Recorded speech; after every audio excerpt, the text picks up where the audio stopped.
American Saints, American Dream is the title, is a work we have decided to do in order to show that this country has been founded and shaped not only by the founding fathers, we all know, but also by those people who, in different times and in different places, decided to bring their dreams, the dream to bring Jesus and the witness of Jesus in this country.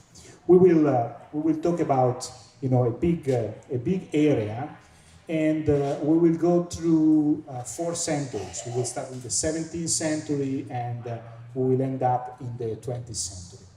We start in the 17th century with New France. New France is the area you can see between upstate New York and today's Quebec.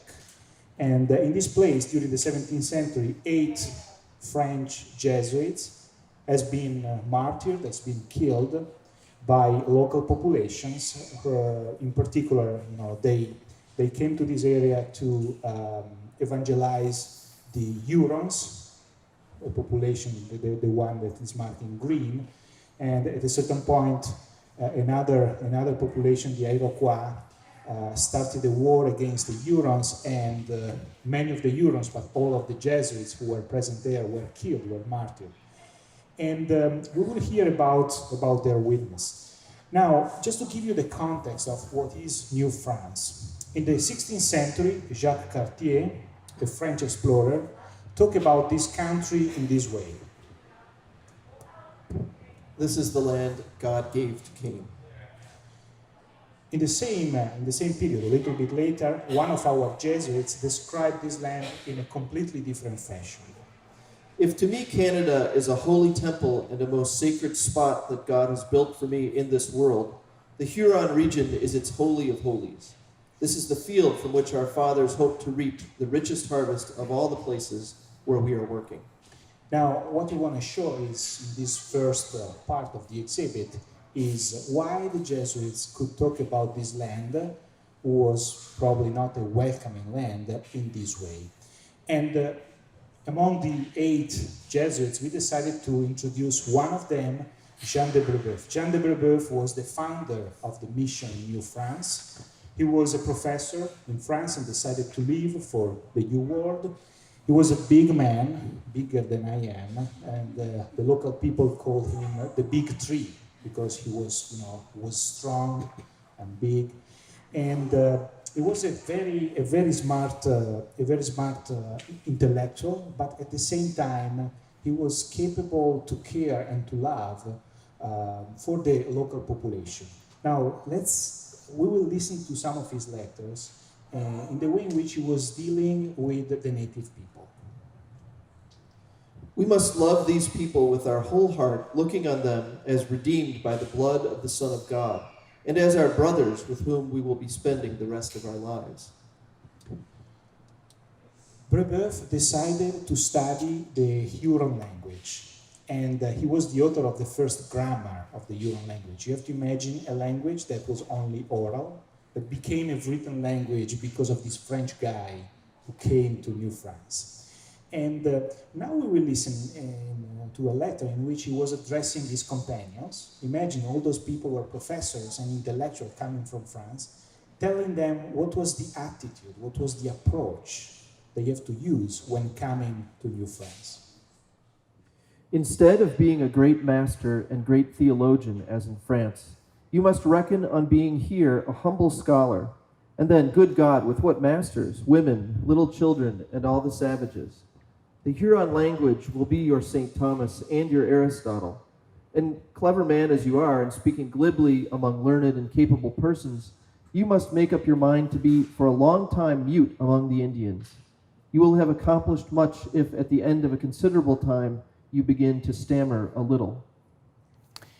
Now, one thing that we wanted to highlight is the attempt of the Jesuits. Imagine French people coming to this place to understand the local culture and to create a sort of bridge between their culture and Christianity they were willing to bring in the land and the local culture. Remember the title of this event, You Are Good For Me. And just listen to this beautiful letter he was writing about the Hurons. The natives have recourse to the sky in almost all their necessities, and respect the great bodies in it above all creatures, and find in it particularly something divine. Indeed, the sky is, after man, the most vivid image we have of divinity. There is nothing which represents him to us so clearly.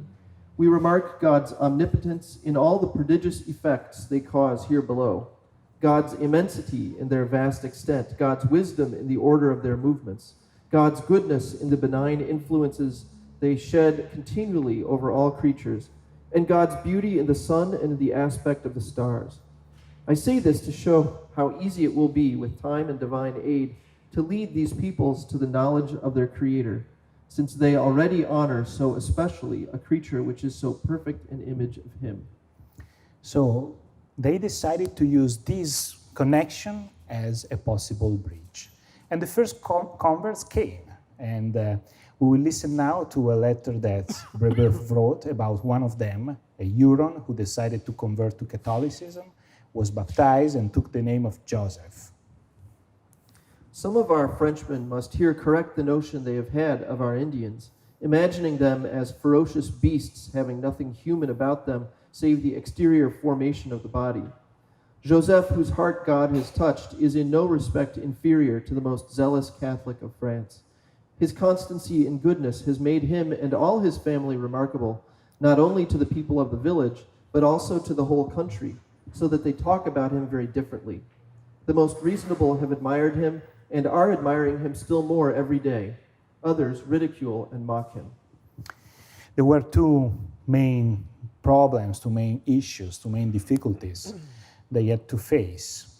The first one was an epidemic of smallpox that spread in New France, and at a certain point it was clear that people coming from Europe, unwillingly were bringing also the sickness, the diseases, and so the local people were kind of scared. But here we have beautiful letters and witnesses. We cannot read them because of the time, in which we see the charity of the Jesuits toward people who were sick, who were ill. But the greatest problem was the war. As I was mentioning before, at a certain point, another native group, a native tribe, the Iroquois, attacked the Hurons, and there was a long war. And in this war, the Jesuits were killed. And from some sources of the time, we realized that the Jesuits were killed in a especially brutal way because they were bringing hope to the Hurons. And so they were, identified as the source of hope. Now we listen to the witness of the Martyrdom of Preboth, together with a companion, Gabriel Almand, from someone, an eyewitness of the time. Before their death, both their hearts were torn out by means of an opening above the breast. And those barbarians inhumanly feasted thereon, drinking their blood quite warm, which they drew from its source with sacrilegious hands. While still quite full of life, pieces of flesh were removed from their thighs, from the calves of the legs, and from their arms, which those executioners placed on coals to roast and ate in their sight. They had slashed their bodies in various parts, and in order to increase the feeling of pain, they had thrust into these wounds red-hot hatchets. Now, the witnesses of those martyrdoms, this is just an example, there are many others, were sent to Europe and traveled around Europe. So the letters of Preboth, the letters of his companions, inflamed the hearts of young Jesuits who had the desire to go and to live for the mission. And we decided to read and to comment for you this letter because for the Catholic Church, for Jesuits, but in general for the Catholic Church, martyrdom was not only giving your life physically speaking, like in the case of Preboth, but also giving your life in your daily sacrifice. You are a teacher, you can live your martyrdom as a teacher.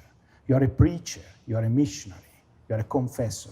And so the superior of the Quebec mission in Canada wrote back to all the candidates who wanted to come and join the mission this beautiful letter that we want to share with you.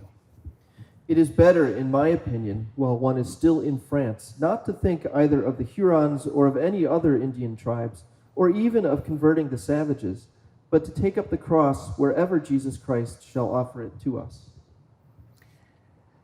with the students, the group of students we worked with, at a certain point a question came out. Imagine those men who gave their lives, and after the end of the war between the Iroquois and the Hurons, almost all the converts were killed, all the Jesuits were killed.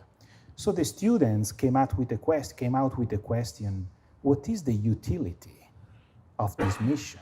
What is the outcome? Can you imagine, in today's mentality, the real problem is what is the outcome? And we want to keep this question open for the end of this exhibit, but we want to show the way in which Preboth already answered this question. At a certain point, he realized that he was giving everything, he was probably gonna die, and maybe nothing would remain of his mission, of his attempt. And so he said, what is the greatness for my life? It's not the result, it's not the outcome, it's something different. Jesus Christ is our true greatness. It is only him and his cross that we seek in running after these people. If you imagine that it is otherwise, you will find only suffering in body and soul. But once you have found Christ on his cross, you will find roses among the thorns and gentleness in bitterness, everything in nothing at all. And as we will see, in time, Catholic people could see the rose among the thorns. And we want to conclude this first section, there are 4 short sections, with a passage from Preboth that I ask you to keep in mind, because at the end it will make a lot of sense, about the future, about the time, and about the attitude to have toward those people. This country will never bear fruit except in kindness and patience. We can never hope to win it over either by force or by authority. We move now, because this is a fast journey, 4,000 miles and a century. And we move, as you can see from the picture, to a completely different environment, to California. And in particular, in a place that in the 18th century, so we move from the 17th to 18th century, from the East Coast to the West Coast, in a place that at that time was called Baja California and Alta California. Baja California is today part of Mexico, and Alta California is today's state of California. And we are talking about one of the man who is considered the founder of the state of California, a Franciscan friar called Junipero Serra, Spanish Franciscan friar, who lived, in the middle, in the center of the 18th century. As you can see from this map, this is the map of California with all the network of missions. The one in bold were founded by Serra himself. Imagine the distance. And if you look at the names of the mission, you will find San Francisco, San Diego. Sounds familiar because those missions were the seed, let's put it in this way, of today's well-known cities. San Francisco, San Diego, Santa Barbara. Why all those saints? I ask my students, why those cities carries name of saints? They don't know why. There is an historical reason. Now, in the National Statuary Hall, which is a museum in the Capitol in Washington, D.C., in which each state brings 2 statues of 2 prominent characters of the statue. In the National Statuary Hall, for California, we have, I think, Reagan and Junipero Serra. That's interesting because it means that local people from California, recognize that someone coming from outside, a Spaniard, was a father of their state. And in fact, Pope Francis, when canonized Junipero Serra in 2015, last year, actually the first canonization that happened on the United States soil. Usually the canonizations happen in Rome, this time happened in Washington, D.C., addressed Junipero Serra as one of the founding fathers of the United States. Not many people reported this sentence, but this sentence captured our attention because it's exactly the idea of the exhibit. Those people, invisible, almost invisible for historians, were key in founding the country. Now, we ask ourselves, so Junipero Serra was a great professor in Spain, in Mallorca, Spain, and at a certain point, pretty old, almost 40, at that time being 40 was being old, and now I'm 40 and I feel I'm a young guy. But at the time, you were old. So we asked why did he decide to leave and to go on the other side of the world. He was a prominent professor. And his friend, Francesco Palou, wrote a little note about this decision of Junipero Serra. He rekindled in his heart those desires which had stirred him as a novice, but which had become deadened because of his preoccupation with study.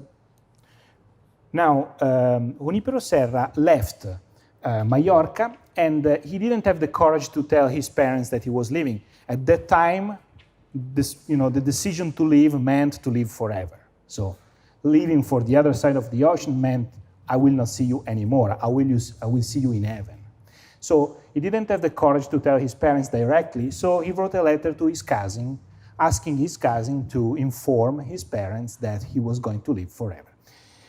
This letter is important because you will see the reasons for mission. This desire, this desire that your heart can be burning again for Jesus. This is a letter of farewell, since we are about to leave this city of Cadiz and sail to Mexico. My beloved friend, I am at a loss for words, yet overwhelmed by emotion as I depart.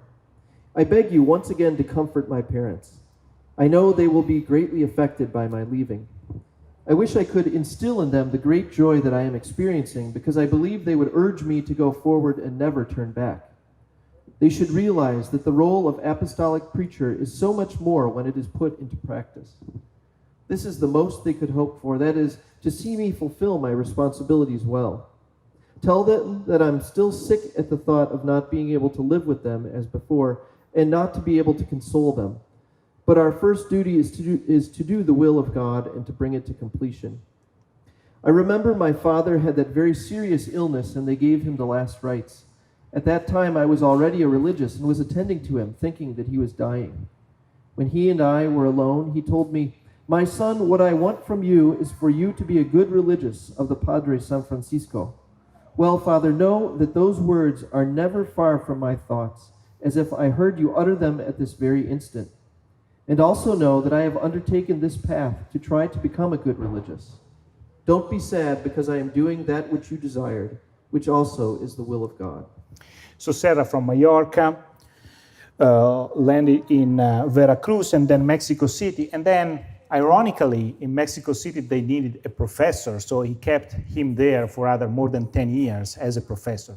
So he could start his mission only at the age of 55. Now, go back with your memory to the map of all the missions he founded, basically walking or going on a horseback, and imagine a man who started that adventure at the age of 55. This is pretty amazing. Now, what are the missions? We have a beautiful painting from the 19th century of the Mission San Gabriel. Actually, Franciscans in the 18th century had a different approach of Jesuits in New France. Jesuits were visiting people in their villages. Franciscan called people to live in the mission. The mission was a village, beautiful, as you can see, with houses, with a church, in which people were helped to learn how to work, in particular agricultural work. If today we drink Napa Valley wine, we need to thank the Franciscans, because they realized at the time that they needed wine for Mass, and they realized that wine was very good there, so that they developed wineries. There was catechism, there were prayers, Mass, common life. Now, many problems came out. As you can imagine, you go in a new land, and you start building villages. Many problems. One of them was, of course, the problem of languages. At a certain point, after founding 5 missions, Serra realized that there were 5 different languages in these missions. So they started to, with the help of translators, to develop their language skills. The door is open for this labor thanks to the interpreters who we were missing before. Thanks to the knowledge and help of the interpreters, the missionaries are beginning to learn the various languages. And I say various because of the 5 missions which have been founded, and of those which we intend to found soon, there are not even 2 which speak the same language. And when there was no language, when the language skills were weak, they use images. What you can see here is a beautiful Our Father in images. Basically, every sentence of the Our Father is interpreted by a little Franciscan and a little native. Here you can see deliver us from evil. You have a Franciscan with a sword who is protecting 2 natives who are escaping from this dragon, who of course is the devil. That's just to give you an idea of the attempts to meet and to communicate with those people. And of course, art and architecture. The beautiful, really, stunning churches of the missions, you can visit them still today, are an example of what does it mean to build something that is for someone else, someone coming from another culture. You are good for me. And here, as you can see, there is a particular effect of light. Here we are in the Mission San Juan Bautista. The light is kind of entering in the center of the church, highlighting the most sacred space of the church. This happens in Mission San Juan Bautista every time there is the winter solstice. Now, archaeologians realize that this effect, we are in a different mission, we are in Presidio Santa Barbara, same day, winter solstice, same effect. Now, archaeologians realize that at least 13 of those churches of the mission are oriented in a particular way so that in certain days, like winter solstice, days that were sacred for local people, the light enters and there is this special effect in which you have the sacred part of the church, full of light. The idea is amazing. What is a feast for you, what is sacred for you, can become sacred for me. I want to embrace your tradition. So can you imagine this simple way to communicate that we are together, we are on a path together? Now, one very controversial, I would say, aspect of Serra's life that has been used against the Franciscan mission are corporal punishment. Some historians talk about the missions as concentration camps because there were some kinds of corporal punishment. With the students, of course, we decided to dig into this topic, and it came out, first of all, that in the 18th century was pretty normal in the best schools of France, in Oxford, in all the great schools in Europe, to have a certain kind of corporal punishment. But the most fascinating thing is to read in the letters of Serra, by Serra, that this idea of corporal punishment was already a problem for him. He realized that the boundary between punishment and violence was very thin, as every parent knows. And so he said, we need to be careful because the goal is to correct. So you can listen to this letter. I have no doubt that with regard to the punishment we are discussing, there probably have been some irregularities and excesses on the part of some friars. We all run this risk. The trust the native Californians have in us is based on the fact that when we came here, none of them were Christians, and we have given them birth in Christ. We have all come here and remained here for the sole purpose of their well-being and salvation. And I believe everyone realizes we love them. Just let's focus on this last sentence. I believe everyone realizes we love them. There is an event that happened, and we want to conclude this room with this event. In 1775, a group of Indians, a group of local people, attacked one of the mission and actually killed one of the Franciscans. According to the Spanish law, all those Indians should have been killed. But Junipero Serra decided to write directly to the Viceroy of Spain and ask him, please, do not kill them, because we came here in this new land and we are ready to give our lives, not for their death, but for their life. We can listen to this letter. The padre has been killed, the mission has been burned down, and its many beautiful ornaments, sacred vessels, images, and baptismal, marriage, and burial records have been destroyed. Señor Excelentissimo, one of the most important things I requested at the beginning of these conquests was that if the Indians were to kill me, whether they be Gentiles or Christians, they should be forgiven. Let the murderer live so he can be saved, which is the purpose of our coming here and the reason for forgiving him. Help him to understand with some moderate punishment that he is being pardoned in accordance with our law, which orders us to forgive offenses and to prepare him not for his death, but for eternal life. We conclude with the death of Junipero Serra in 1784. There is a lot to say about him, and again, we need to cut because of the time. But what came out from our research and our work is that Junipero Serra was not a perfect man. Actually, his brother said that it was very, a harsh man, was very difficult to live with him. You can imagine that a man that at the age of 55 built what he built should have been a pretty stubborn guy. However, what is really striking from the letters and from the story is this desire to consume himself for Jesus, literally consuming himself. And in fact, his motto, siempre adelante, always ahead, became, also when Pope Francis came to the US last year and canonized him, became a very good definition of his burning desire to go everywhere bringing Jesus. And now we move again. Our path, our road goes on the seaside. We move west and we move to the Hawaii island. And we also move chronologically to the 19th century. It's a fast trip, fast journey. We go back to the National Statuary Hall because we are talking about this country. In 1959, Hawaii became the 50th and last state of the United States of America, and the citizens of Hawaii decided to bring two statues in Washington, D.C.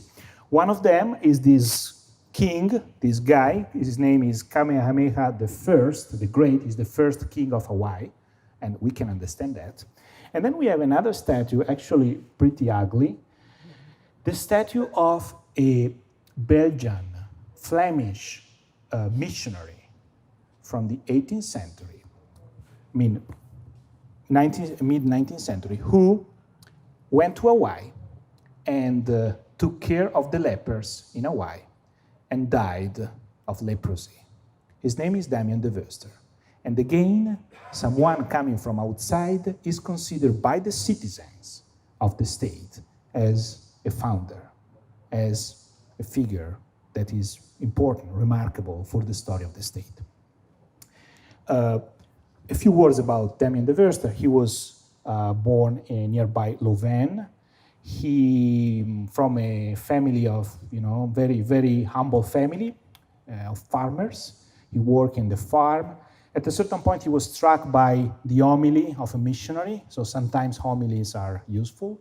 And he decided to join a religious order, a missionary congregation, that was born in France in those years. The name of the congregation is the Missionaries of the Congregation of the Sacred Hearts of Jesus and Mary. And his desire was to go in the distant lands. However, his superiors were not really happy to let him go because he has a pretty tough temperament. Again, those saints are not really perfect. And he really liked to make decisions for himself. He was pretty bold in his statements. So it was not the kind of pious guy that we are used to. So they wanted him to stay.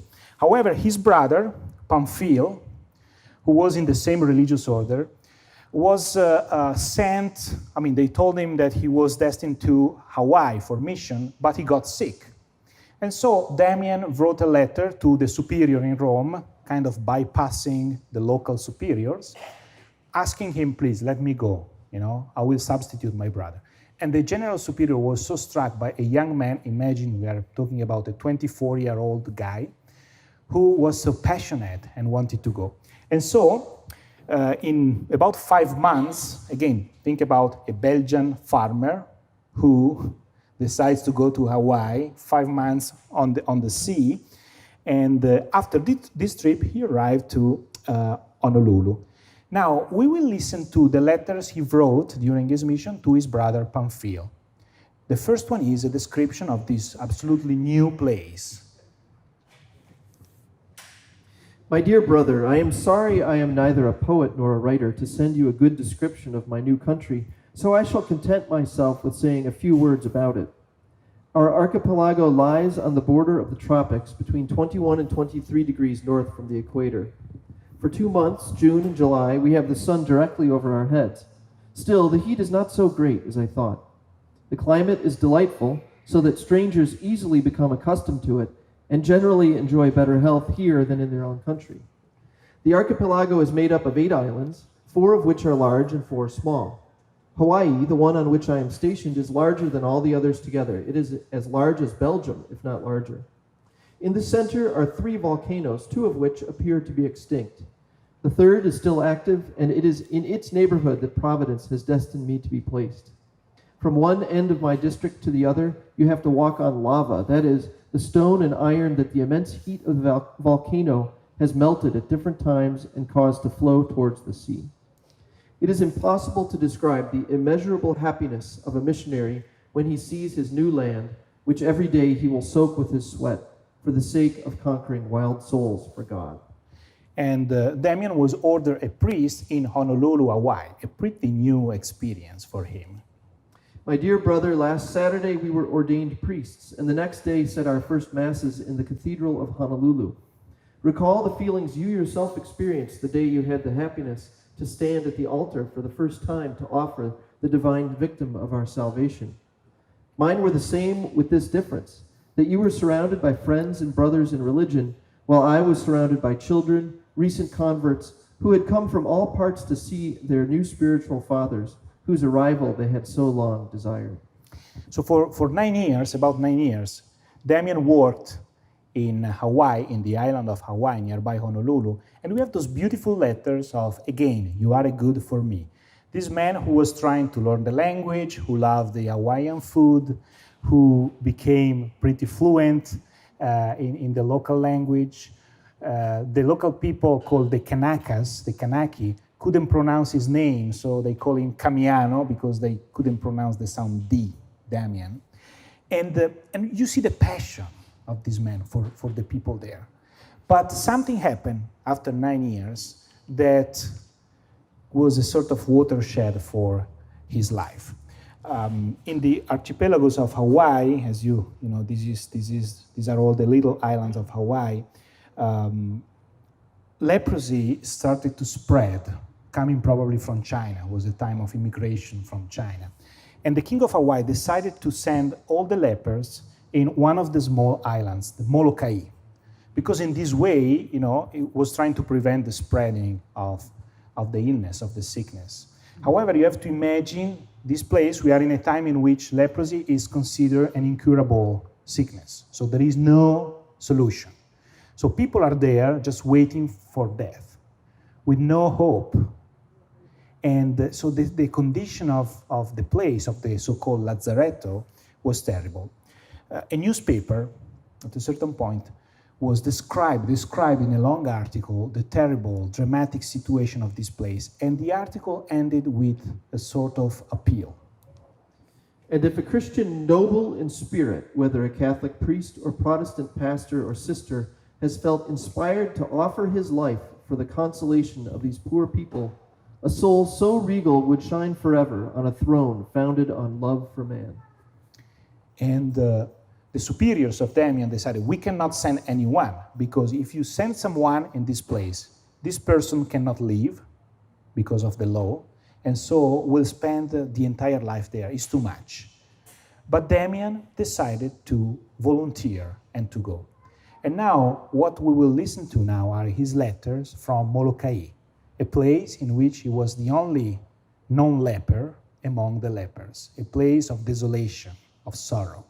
And the pictures you will see are pictures taken from the archives, picture of Damien or the place in which he used to live.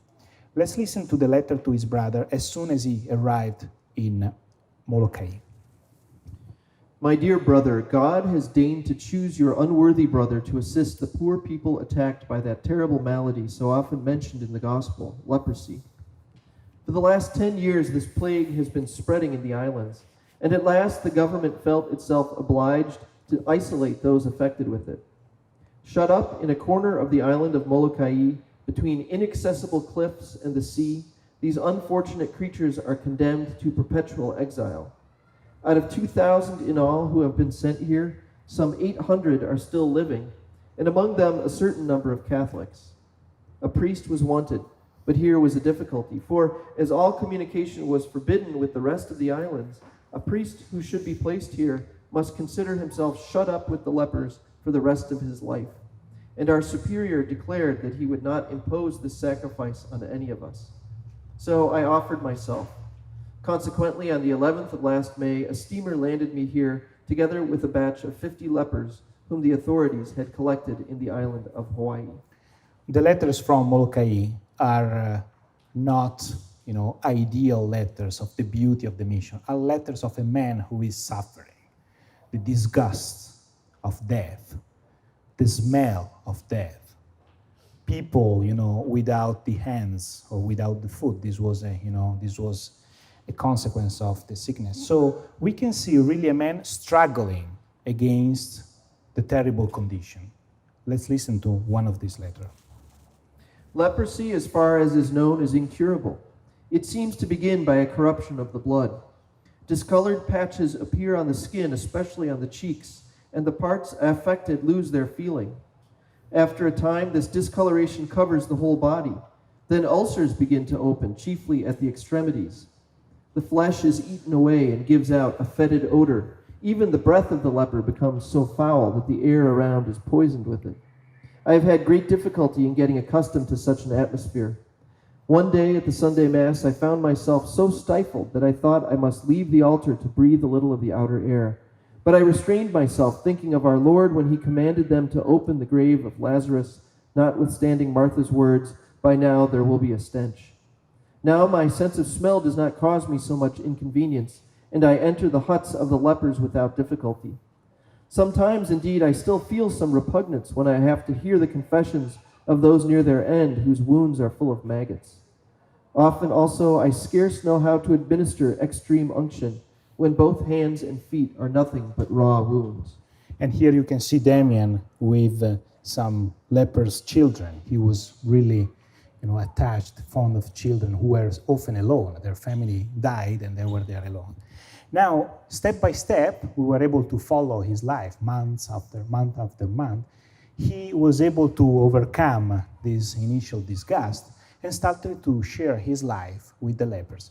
His superiors told him as a suggestion, don't touch them, don't let them touch you, and don't eat with them. He realized pretty soon that there was no reason to stay there if it was not possible to share his life with them, that he was there to stay with them. And so he started to find new ways to communicate and to live with the lepers. He started to smoke the pipe because he said that the smell of tobacco was covering the smell of death, and so he was able to stay. He started to celebrate Mass, and the beautiful thing is that, again, you see Damien in the center with the community of Catholics, the leper Catholics of Molokai. He started to say Mass every day, and the beautiful thing is that when he was starting Mass, instead of saying, "Dear brother, dear sisters," like in Europe, he used to say, "We lepers." He was identifying himself with them. And he immediately realized that what was missing there was hope and dignity. And so you could go to Molokai at that time, in an island of dying people, go to Mass on Sunday and listen to the beautiful choir of the lepers, because he thought, we need to train our hope. We need to sing the glory of God. So he created the choir. Or he realized that those people were not working because they received some money from Honolulu, but this was killing their dignity. If you don't work, where is your dignity? And so he started to have people who could work to work with him in some agricultural work. And the beautiful thing is that people started to follow him. He built a school, 2 orphanages, 5 churches, little churches in the island. At a certain point here, I would like to read. What you see there is the little chapel of Santa Filomena. It is the first chapel he used to celebrate Mass, and is still there today. And from this piece of this quotation from one of his letters, you can understand the importance for him of this relationship with God. Without the constant presence of our Divine Master in my poor little chapel, I would not have been able to persevere, sharing my fate with those of the lepers of Molokai. In December 1884, the "we lepers" that he was repeating every Sunday became true. And one day, while he was soaking his feet into hot water, he realized that he couldn't feel the hotness of the water because of leprosy. He was a leper. And for 4 years, he survived, and he kept working. And we have those beautiful letters of now him as a leper, in which there is, again, fully human. There is the sorrow of a man who is sick, who is going to die, but there is also the great hope and a sort of ironic approach, in a beautiful way. He decided that he wanted to be buried nearby a big tree where he slept the first days he arrived in Molokai. He didn't want to sleep with the lepers, so he decided to sleep outside nearby this beautiful tree. So he said, I want to be buried here. However, there were so many people dying that they were going to stole the place where he wanted to be buried. And so he complained in one of the letters. I was quite vexed the other day to find they had begun to dig a grave just by the large cross, in the very spot which I had so long reserved for myself. I had to insist on the place being left vacant. And exactly in that place, he was buried when he died. Here you have this amazing picture. You see a man who is sick, but you see his face, the intensity of his face. And on his tomb, that now is back to Belgium, they wrote a little quotation from a letter he wrote to his parents. My greatest happiness is to serve the Lord in his poor and ill children, the leftovers of society. We would like to conclude just saying that this is a very discreet and silent witness in the middle of nowhere. A man who just gave his life to spend time and to bring hope to the lepers. However, as we will see in a few minutes, this little witness became very important for many people all over the world. And now we move finally to the 20th century, and again to the East Coast. We move to Philadelphia, and we talk about a woman, finally a woman, and a woman who was born in the US, Kathryn Drexel. As you can see, was born in the second half of the 19th century and lived until the first half of the 20th century. Kathryn Drexel is famous because she was born in a very rich and prominent family. His father was one of the most important finance men in the US, was working with J.P. Morgan, and the family was well known. We are, as you know, in a very critical time of the history of this country. The American Civil War left the problem of discrimination open, completely open. Now those images speak for themselves. And at the same time, there was the problem of the native people, and the peace policy of 1870 was one of the important acts that sent the Indians into reservations. You have a map of the reservation in the 19th century. So we have these two groups of people, African American and native people, who were strongly discriminated. Strongly discriminated, and with no real attention even from the church at that time. kill the Indian and save the man was one of the mottos of that time. You can see from the image what does it mean, that in order to transform Indians in real American citizens, you had to clean them up from their Indian characters. Now, keep in mind this image. Of course, it's just an image. The situation is more complex because I want to show you how different was the approach of Kathryn Drexel.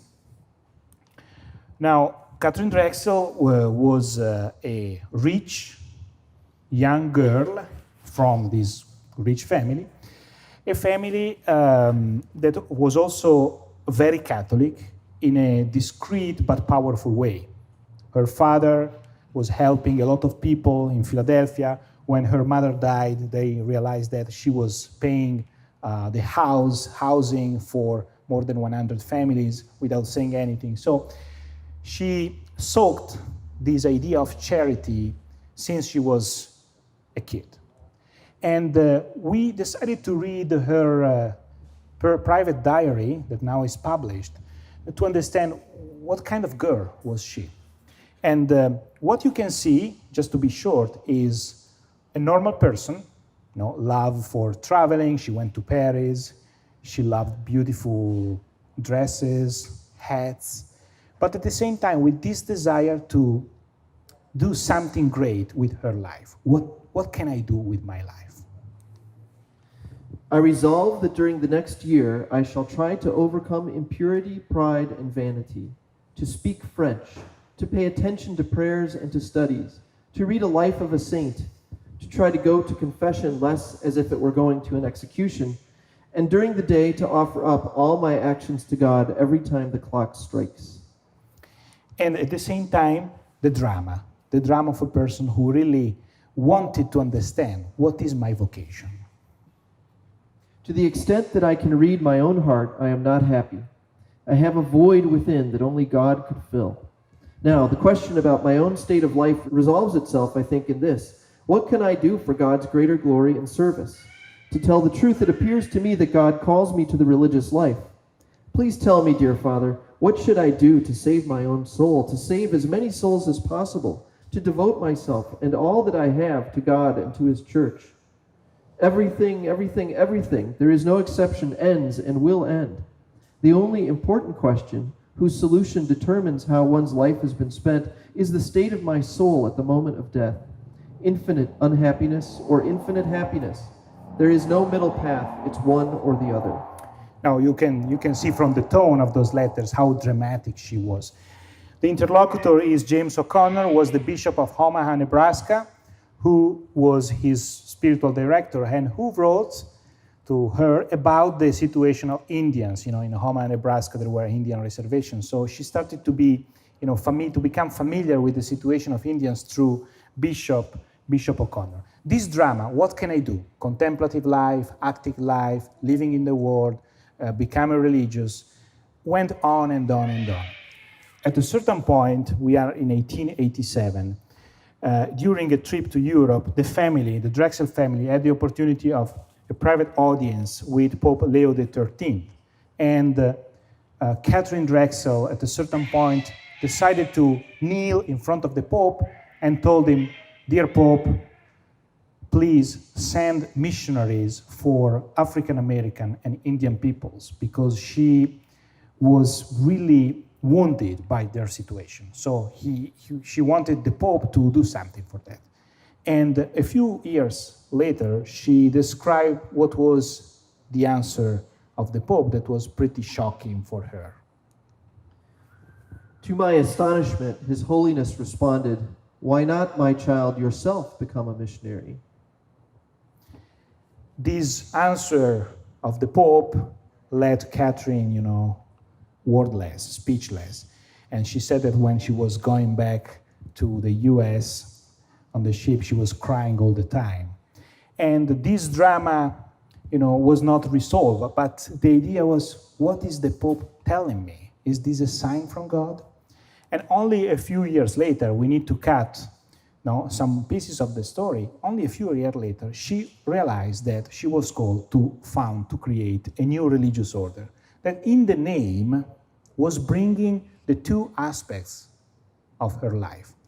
The Sister of the Blessed Sacrament for Indians and colored people. This is the first time in the history of the Church that in a religious order there is the definition of the mission as Indians and African American. But at the same time, you can see this idea of the contemplative life, the Blessed Sacrament. The two things are together. In fact, in this letter, you can see that for Kathryn Drexel, staying in front of the Eucharist, the Eucharistic adoration, was the same thing that staying in front of a poor man, a kid, a poor woman. Find Jesus in the representatives of himself, the children he has placed under your care. Find him in the grown-up, dusky creatures who will come to your door at Christmas. Find him in the hearts of your sisters and in the hearts of those children whom you have been instrumental in bringing to baptism and the holy table.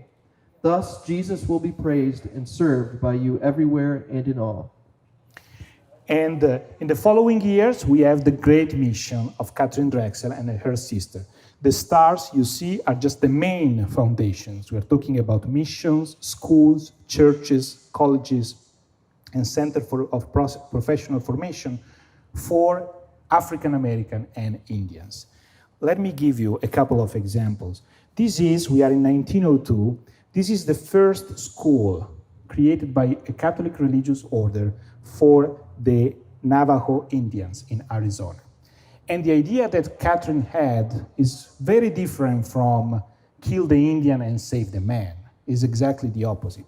She realized that the Navajo were great craftsmen. They had this capacity to create beautiful things, coats and other things. And so decided to create schools, let's say the first vocational schools in the history of this country, just for them. We will found 5 missions, I think, before July. One of the missions is for the Navajo, who number about 22,000. The Navajo are a nation of farmers and shepherds, and with the wool of their sheep they make blankets that are sold at $150 each. I thought for them an industrial school would be a good idea, where you can teach agriculture, shoemaking, and metallurgy. And again, here you can see pictures from the time in which you see Kathryn with the sister and the Navajo. Here we have a beautiful picture, Kathryn with this old Navajo woman, and then other men and children. And we are a little bit later in 1927. She was participating also to the ceremonies of the Navajo. And in one of those ceremonies, the Navajo had the peyote, which is an hallucinogen, and she decided to try it. And in a comment, she said, the ceremony was pretty similar to the Eucharist, but the peyote is pretty bitter, so I would not suggest it. And then we have the beautiful, and again, this is an amazing story. I'm sorry that we need to run the story with the African American. And here, the big problem were white people, even in the Catholic Church. So there were bishops who didn't care about her mission. There were priests who thought she was crazy. And she started to create schools for them. We are in Chicago, one of the first schools of the order for African American.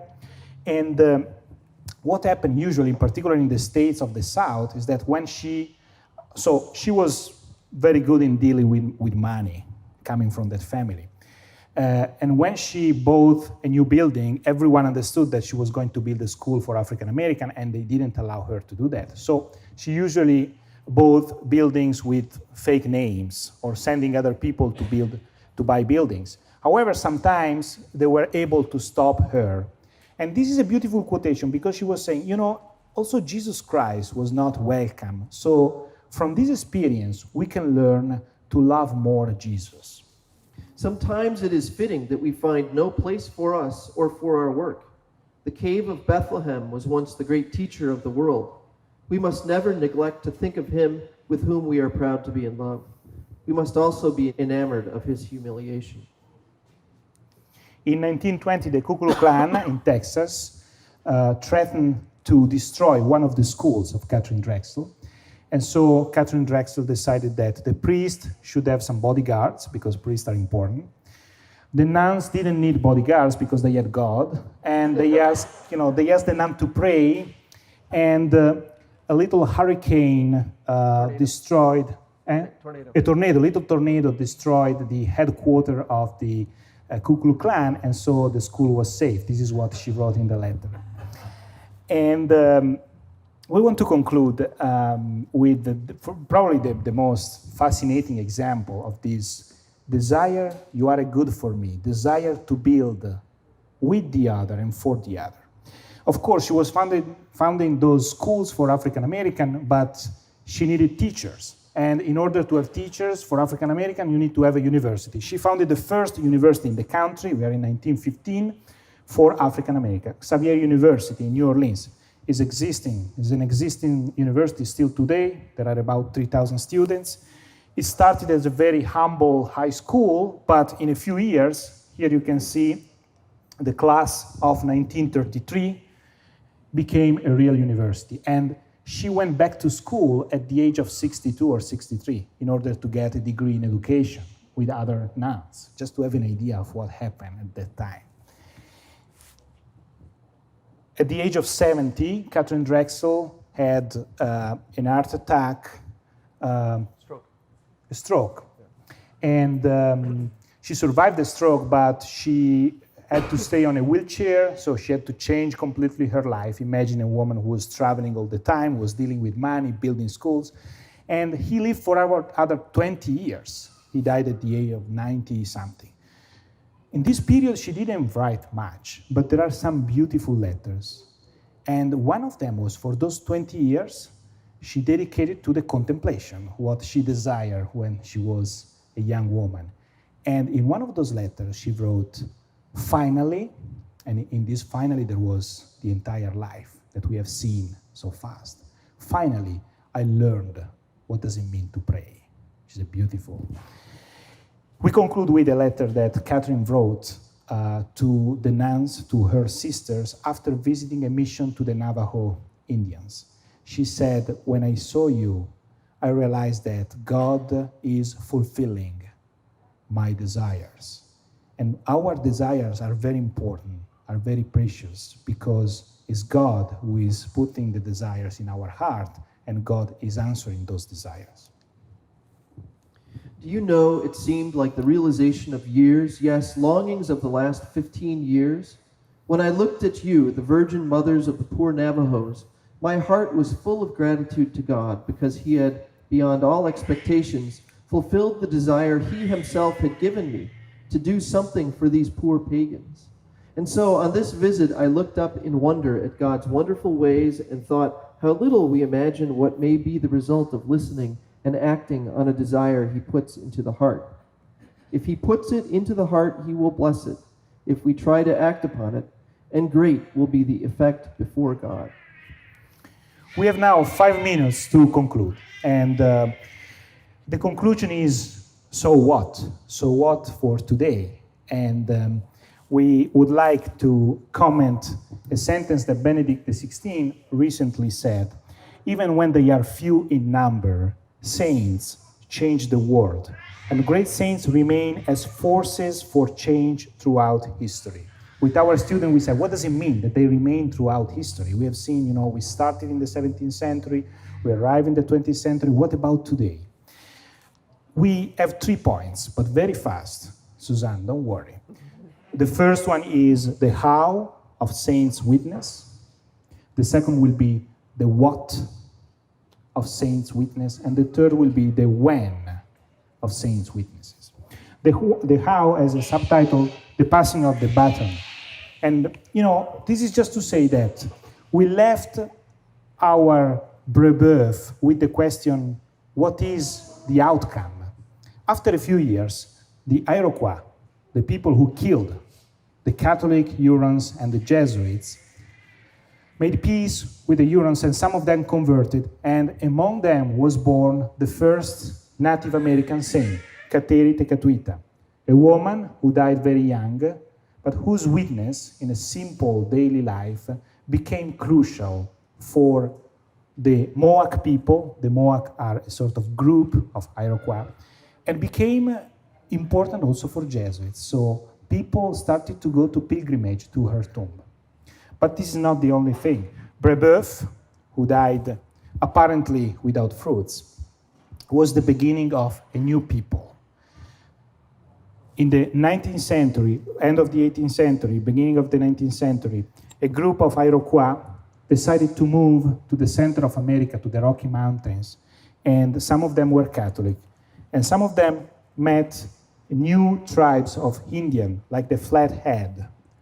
Some of them converted to Catholicism and asked for missionaries. Here you see a picture of a Jesuit, De Smet, another Jesuit from Belgium, who created, through the intervention of those Iroquois, the first communities of Catholics in the Rocky Mountains. Those communities started to lose their energy, and at the beginning of the 20th century, someone supported and revitalized them. Who was this someone? Kathryn Drexel, whose mission was to support Native American. Kathryn Drexel, who knew very well the story of Te Katuita, and who went to pilgrimage visiting her tomb.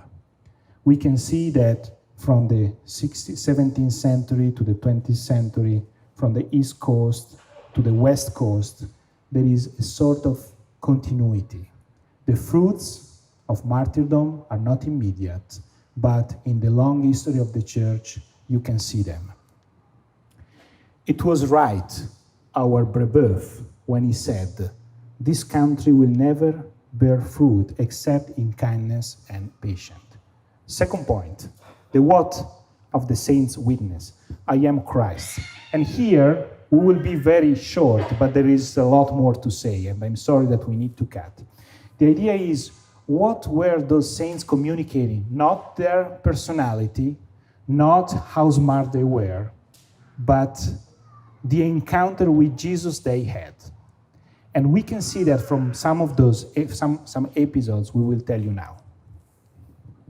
In 2002, then Archbishop of New York, Cardinal Edward Egan, visited an elementary school in St. Mark's Parish in Harlem, a very poor African-American neighborhood. In a hall crowded with parents and relatives, after the children's pageant, Egan struggled to reach the exit. Amid the crowd that thronged to greet him was an old African-American man gasping for air in a wheelchair. He reached out, and when he managed to reach the cardinal, he pulled him close. He whispered into the cardinal's ear with the little strength he had left, "Mother Kathryn Drexel paid for my piano lessons." Egan, barely understanding what the man was saying, managed to exclaim, "How nice of Mother Kathryn Drexel," and then, "And you, sir, what is your name?" "My name is Lionel Hampton," the old man responded. The cardinal was floored. Lionel Hampton was a legend, one of the greatest names in the history of jazz. And here was the man sitting before him in a wheelchair at the age of 94. Hampton would die a few months later. The educational genius of Kathryn Drexel not only understood and nurtured the talent of a poor black boy, but she also taught him something. Today, Lionel Hampton is remembered not only for his music, but also for the hundreds of houses he built for poor families in New York. We left Damien of Molokai in this unknown place of the world, but what happened afterwards is pretty fascinating. There was a polemics because Reverend Hyde, a Presbyterian reverend who was working on the island, on the archipelagos of Hawaii, wrote a letter against Damien saying that he was coarse, he was dirty, he was stubborn, and so his fame of sanctity was unjustified. The letter was published by newspapers, and some people answered, and one of them was Robert Louis Stevenson, the great English author, the author of Treasure Island. And Stevenson wrote a letter in which he described his own experience visiting Molokai. He never met Damien. He went there immediately after, but he saw what Damien had built in terms of the place, but in particular in terms of the people. And we cannot read the letter now. He said, the fact that Damien was coarse, dirty, stubborn, this makes him more human. This makes him more saint. This makes him my father. Adding that also St. Peter in the gospel was a pretty stubborn man, and we call him a saint. But probably the most fascinating witness is the witness by Gandhi, Mahatma Gandhi, who knew the witness of Damien and said, "This is my source of inspiration when I deal with lepers." The political and journalistic world can boast of very few heroes who compare with Father Damien of Molokai. The Catholic Church, on the contrary, counts by the thousands those who, after the example of Father Damien, have devoted themselves to the victims of leprosy. It is worthwhile to look for the sources of such heroism. In particular, this last part of the sentence makes clear that those saints were not communicating themselves. So someone like Gandhi, coming from a completely different background and experience, says it is worthwhile to look for the sources of such heroism. And we conclude with the when of the saints' witness, an encounter with us. In the past few months with the students we decided to interview people whose life had been changed by the encounter with those saints. This is Ruben Mendoza. He is an archaeologist from California. He's from Indian native origins. He spent part of his life fighting against the memory of missionaries because he said they have killed the identity of my people. When he started to work in archaeological digging the missions, and he realized, for instance, he's the guy who discovered that effect of the light that I showed you before in the Franciscan mission. He realized that it was not true that the missionaries had killed his identity, but that his identity was the fruit of the encounter among different civilizations, and that this encounter didn't produce only violence, but also a new people, his people. We met with Audrey Taguchi, is an 84-year-old woman from Honolulu, Hawaii. She was cured from an incurable cancer through the intercession of Damien of Molokai. And this miracle was the miracle that allowed the canonization of Damien in 2009.